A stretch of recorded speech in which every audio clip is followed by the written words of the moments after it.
Assalamualaikum warahmatullahi wabarakatuh. Waalaikumsalam warahmatullahi wabarakatuh. Alhamdulillah wassalatu wassalamu ala asyrafil anbiya'il mursalin wa ala alihi washabihi ajma'in wa la hawla wa la quwata illa billahil aliyyil azim. Allahumma shalli ala sayyidina Muhammadin abdika wa rasulika nabiyil ummi wa ala alihi washabbihi wasallim tasliman katsira amma ba'd. Alhamdulillah kita bisa berkumpul kembali dalam rangka ngaji dan juga pengawas ujian, dan mudah-mudahan apapun yang kita lakukan diridhoi oleh Allah dan menjadikan saham kita untuk mendapatkan syafaat Kanjeng Nabi Muhammad SAW min hada ila yaumil qiyamah. Amin amin ya rabbal alamin. Marilah kita mulai dengan membaca Al-Furqan li hadratin Nabiul Mustafa Muhammadin sallallahu alaihi wasallam wa ala alihi washabihi wa zawjihi wa dzurriyyati wa ali baitihi sanillahum al-Fatihah. A'udzu billahi minasyaitonir rajim. Bismillahirrahmanirrahim. Alhamdulillahi rabbil alamin arrahmanir rahim maliki yaumiddin. Iyyaka na'budu wa iyyaka nasta'in. Ihdinas siratal mustaqim siratal ladzina an'amta 'alaihim ghairil maghdubi 'alaihim waladdallin. Amin. Wa li jami' ulama min hadzal fan.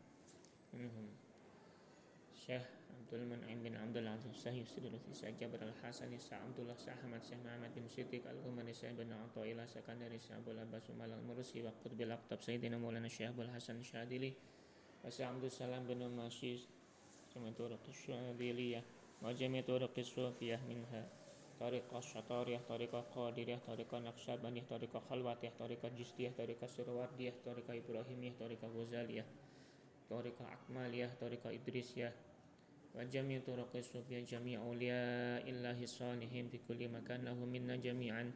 Al-Fatihah. A'udzu billahi minasyaitonir rajim. Bismillahirrahmanirrahim. Alhamdulillahi rabbil alamin arrahmanir rahim maliki yaumiddin. Iyyaka na'budu wa iyyaka nasta'in. Ihdinas siratal mustaqim siratal ladzina an'amta 'alaihim ghairil maghdubi 'alaihim waladdallin. Amin amin ya rabbal alamin. Kita lanjutkan yang kemarin sambil nunggu teman-teman juga. Syekh Abdullah mengatakan dalam kitab beliau, wa la'alla hadza ablagu ma qila fi tasawufi wa kasfi haqiqatihi, dan sepertinya ini merupakan ungkapan yang mencakup keseluruhan, yang paling sempurna atau paling menggapai seluruh hal-hal yang dikatakan orang-orang tentang tasawuf, dan juga menunjukkan tentang hakikat dari tasawuf itu sendiri. Dalam istilah ilmu mantik atau ilmu logika itu disebut ungkapan yang jami' mani', ungkapan yang menyeluruh dan terhindar dari hal-hal yang menyimpang dari hakikat dari sesuatu itu. Kemarin Imam Junaid Al-Baghdadi mengatakan tentang bagaimana tasawuf itu sesungguhnya, yaitu bagaimana kita itu bisa menyucikan hati dari menjadi manusia biasa dan tidak tidak memenuhi akhlak-akhlak yang sifatnya biasa-biasa saja, dan mematikan semua sifat-sifat yang sifatnya manusia yang lemah, yang jauh dari Tuhan. Kemudian mengisi hati, mengisi jiwa kita dengan sifat-sifat yang bersifat ruhani untuk menuju Tuhan, dan berpegang teguh kepada ilmu kebenaran tentang Tuhan. Selain itu juga melakukan apapun yang lebih utama atau prioritas selama-lamanya dalam menuju Tuhan, dan berbuat baikan kepada seluruh umat, baik umat Islam maupun non-Islam. Dan yang diantaranya lagi adalah wal wafa'u lillahi 'alal haqiqah, yaitu bagaimana kita itu memenuhi kewajiban kita sebagai hamba kepada Tuhan, kepada Allah, baik memenuhinya dengan cara menjadi hamba yang baik dan menghindari diri menjadi hambanya syahwat, hambanya keinginan, hambanya semua hal yang diinginkan oleh manusia biasa selain Allah. Jadi keinginan kita untuk menjadi hamba yang benar-benar hambanya Allah, bukan hambanya setan, bukan hambanya nafsu, bukan hambanya keinginan. Karena keinginan manusia itu tidak akan pernah habis. Sehingga benar ungkapan dalam Al-Quran kalau disebutkan qad aflaha man zakkaha wa qad khaba man dassaha. Beruntunglah, sungguh beruntunglah orang-orang yang menyucikan hatinya atau menyucikan jiwanya untuk menuju Tuhan. Jiwa dalam bahasa Arab disebut juga nafsun. Hanya ada istilah man arafa nafsahu faqad arafa rabbahu. Barang siapa yang mengetahui jati dirinya atau tahu diri, maka dia sebenarnya akan mengetahui hakikat dari Tuhan.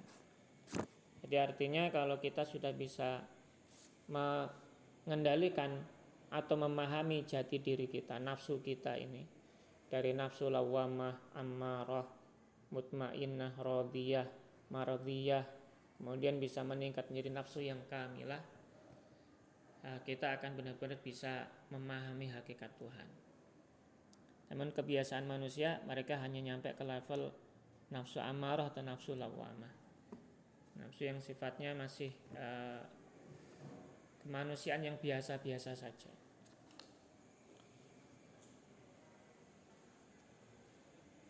Dan semuanya harus ikut jalannya Kanjeng Nabi. Jadi apapun yang kita lakukan dalam bertasawuf ini, semuanya harus berdasarkan apa yang kita lakukan itu semuanya mengikuti anjuran Kanjeng Nabi Muhammad. Jadi tidak ada istilah dalam suluk tasawuf itu bid'ah, itu enggak ada. Sejatinya semua yang dilakukan orang-orang yang bertasawuf itu sesuai dengan ajaran Kanjeng Nabi Muhammad SAW. Dan menjadi pengingat bagi kita bahwasanya memang kita diminta untuk tidak terlalu terlena dengan hal-hal yang sifatnya keduniawian, karena dalam Al-Quran surat Toha itu disebutkan wala tamuddanna 'ainaka ila ma mata'na bihi azwajan minhum zahratal hayatid dunya linaftinahum fih wa rizqu rabbika khairu abqa. Dan janganlah engkau memalingkan pandanganmu kepada dunia atau memanjangkan pandanganmu kepada hal-hal yang bisa membuatmu nikmat dari hiasan-hiasan dunia itu, padahal rezeki Tuhanmu itu lebih baik, apa yang datang dari Tuhan itu lebih baik. Makanya Kanjeng Nabi ketika lihat hal-hal sifatnya duniawi itu, Kanjeng Nabi itu berkata seperti ini, Allahumma la aisha illa aishul akhirah wa firlil ansori wal muhajirah. Ya Allah, tidak ada kehidupan di dunia ini, yang ada adalah kehidupan akhirat. Dunia ini hanya sementara gitu. Dan mohon ampun bagi orang-orang Ansor dan orang-orang Muhajirin. Seperti itu doanya Kanjeng Nabi. Jadi agar selalu ingat bahwasanya kehidupan kita di dunia itu hanya sementara. Harta yang kita tumpuk itu tidak ada yang kekal. Semuanya bersifat sementara. Wa in kanat al-aqwalu as-sabiqat mukhtalifatan fil lafzi wal mabna fa hiya muttafiqatan fil ghayati wal ma'na. Wa in kanat al-aqwalu as-sabiqah mukhtalifatan, walaupun ungkapan-ungkapan yang telah lalu itu semuanya berbeda-beda fil lafzi wal ma'na, dalam hal lafaz maupun susunannya, fa hiya muttafiqatan, tapi sesungguhnya dia itu semua lafaz itu muttafiqatun fil ghayati wal ma'na, itu sama-sama memiliki makna dan tujuan yang sama walaupun berbeda ungkapannya. Wa inna ma'abbara kullu qailin bihasabi madrakihi wa masyarabihi. Dan masing-masing orang yang mengucapkan ungkapan-ungkapan yang tersebut di atas tentang tasawuf itu, semuanya itu mengucapkannya sesuai dengan apa yang mereka rasakan dan mereka ketahui. Nah, masyrab itu dzauq atau perasaan ketika mereka mengalami sesuatu dalam ketika mereka melakukan suluk tasawuf itu tadi. Namun intinya adalah sama, tujuannya sama, maknanya sama. Tujuannya adalah menjadi orang yang ikhlas. Ikhlas di dunia itu artinya bukan kok ikhlas itu yang seperti biasanya kita pahami. Ikhlas itu sejatinya adalah menghilangkan seluruh niatan kecuali hanya untuk Allah. Apapun yang kita lakukan itu hanya untuk Allah, maka nilainya menjadi nilai ibadah. Contoh, datang ke sekolah ini kita menjadi pengawas ujian. Orang itu membedakan antara ada yang ngaji, ada yang ngawas ujian. Oh, lebih utama ngaji, padahal tidak. Sama saja nilainya. Kita datang ngawas ujian itu, kalau niatnya lillah, kholison, itu lebih tinggi derajatnya daripada orang ngaji karena ingin dilihat orang. Lebih tinggi orang datang niatnya untuk ngawas lillah daripada orang yang ngaji tapi niatnya bukan lillah. Maka perbuatan itu bukan dari apa yang dilakukan orang secara lahir, namun bagaimana batin orang itu menuju.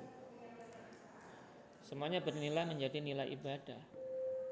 Ibadah sejatinya adalah ngawulo. Bagaimana kita itu ngawulonya ke Gusti Allah, bukan ngawulonya ke keinginan. Jadi kalau masih ngawulonya ke keinginan, itu berarti tidak ikhlas. Keinginan macam-macamnya. Orang yang diberi kelebihan pintar, dia ngawulonya malah hambanya menjadi hamba untuk kepintarannya, sombong, merasa diri lebih dari orang lain. Orang yang diberi kelebihan amal, merasa sombong dengan amal perbuatannya. Padahal itu malah justru tersesat. Makanya kita belajar suluk tasawuf itu agar hati kita bersih dari semua hal selain Allah. Dan sejatinya tujuan utamanya adalah memahami hakikat la ilaha illallah. Tiada Tuhan selain Allah. Tiada apapun yang patut kita sembah, kita puja, kita jadikan sebagai Tuhan kita kecuali hanya Allah. Berarti rumah itu bukan Tuhan kita, harta itu bukan Tuhan kita, jabatan itu bukan Tuhan kita. Semuanya itu hanyalah fata morgana atau bersifat fana saja di dunia ini. Yang kita tuju sejatinya hanya Allah saja. Itu hakikat dari tasawuf. Untuk itu berbeda-beda para ulama dalam memahami tasawuf itu karena berlandaskan apa yang mereka rasakan dalam hatinya ketika melakukan suluk tasawuf. Namun tujuannya dan maknanya semuanya walaupun berbeda ungkapan itu yang bersifat ada yang 1000 tadi itu 1000 ungkapan itu intinya sama. Bagaimana menuju Tuhan, itu saja. Wala nahwi ikhtilafihim fit tasawuf ikhtalafu fi ma'na sufi wastiqaqihi. Dan begitu juga dengan perbedaan dari ungkapan mereka tentang tasawuf, berbeda juga bagaimana mereka itu memahami makna dari sufi dan asal mula ungkapan dari sufi. Ini kan sering mendengar ada istilah sufi. Apa itu sufi? Nah, ini menurut qala al-Imam Abu Ali Ar-Rudbari, seorang imam ulama yang terkenal zaman dulu, yaitu Abu Ali Ar-Rudbari itu berkata, waqad su'ila 'anis sufi, ketika orangnya atau beliau itu ditanya tentang apa itu sufi.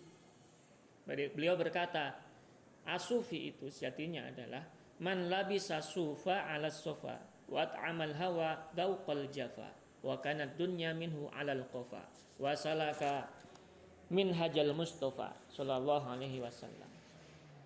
Jadi hakikat sufi adalah menurut Imam Abu Ali Ar-Rudbari itu man labisa sufa, orang yang menggunakan pakaian wol ala sofa, tapi murni, bukan karena pakaian wolnya itu bentuknya kalau zaman sekarang itu pakaian mahal. Kalau zaman dulu justru tidak.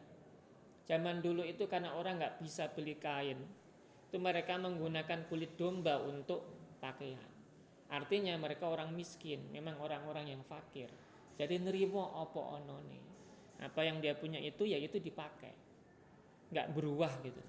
Itu sejatinya orang sufi itu begitu. Jadi nerimo qanaah apa yang didapatkan, yang diberikan oleh Allah itu diterima. Nggak udah punya pakaian bagus ya sudah itu. Walaupun mereknya umpamanya Nibras, alhamdulillah gitu. Yang dipunya itu gitu. Apalagi dikasih ya, alhamdulillah. Tapi kalau bukan terus ada Nibras, terus ada yang lebih bagus lagi, terus ingin yang lebih bagus lagi. Ya apa adanya gitu. Walaupun pakaiannya bagus gitu, tapi apa adanya gitu. Karena yang diterima itu ya itu gitu. Ini nggak ada keinginan untuk ke yang lain. Jadi orang dulu seperti itu, murni lillah. Wa ta'amal hawa dzauqal jafa, dan mereka itu memberi makan nafsunya dengan dzauqal jafa, dengan rasa antipati. Artinya mereka tidak memberi peluang nafsu untuk menguasai diri. Jadi nggak berubah, nggak membuat nafsu kita itu melebihi kadar yang semestinya. Artinya orang itu kalau nggak diberi nafsu itu nggak bisa hidup. Namun jangan sampai nafsu itu menjadi tujuan utama kita dalam hidup. Contoh, ada seorang kiai di daerah Kajen, daerah Jawa Tengah itu, yang dia itu ingin melepaskan nafsunya dari jiwa. Ini cerita lama ya, dalam serat Centini atau serat Cebolek juga mungkin pernah diceritakan. Panjenengan kalau pernah dengar ada Kiai Mutamakin daerah Jawa Tengah itu pernah dulu itu ingin melepaskan nafsu sampai puasa beberapa hari itu. Terus terakhir kali ketika mau buka itu makanan suruh taruh di meja, beliau minta tolong istrinya suruh ngikat badannya di tiang rumah, ingin lepas nafsu. Tiba-tiba ketika buka itu nafsunya lepasnya itu berupa seperti keluar dari tubuh dan berupa anjing. Makanya setelah itu yai itu kalau keluar itu bawa anjing, itu orang-orang kaget, ini yai kok bawaannya anjing, padahal itu nafsunya yang keluar dari tubuh. Itu ada orang zaman dulu yang seperti itu. Itu cerita aneh ya, mungkin sekarang juga nggak mungkin ya, tapi kenyataannya cerita itu turun menurun gitu, ada gitu.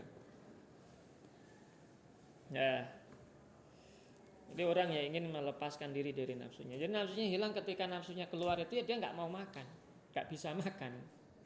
Seperti halnya ceritanya Nabi Sulaiman itu, pernah suatu ketika Nabi Sulaiman ini minta tolong kepada Allah itu, ya Allah saya ingin memenjarakan setan atau iblis sehari saja, saya biar pegang iblis ini sehari saja. Jadi dengan penjarakan iblis itu. Lah kok benar, ketika dipenjarakan iblis, kerjaannya Nabi Sulaiman maupun raja kaya raya, tapi untuk makan sendiri itu dia itu nggak mau dari harta yang dipunyai itu, nggak mau. Dia mau dari kerjaan tangan dia sendiri. Nah, kerjaannya ngayam atau bikin semacam gerabah gitu.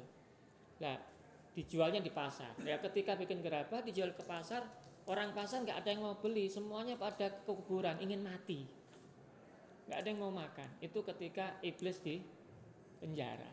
Artinya nafsu dikekang gitu. Maksudnya nggak dimunculkan gitu. Nafsu tetap ada, namun bukan berarti itu yang segalanya kita ini.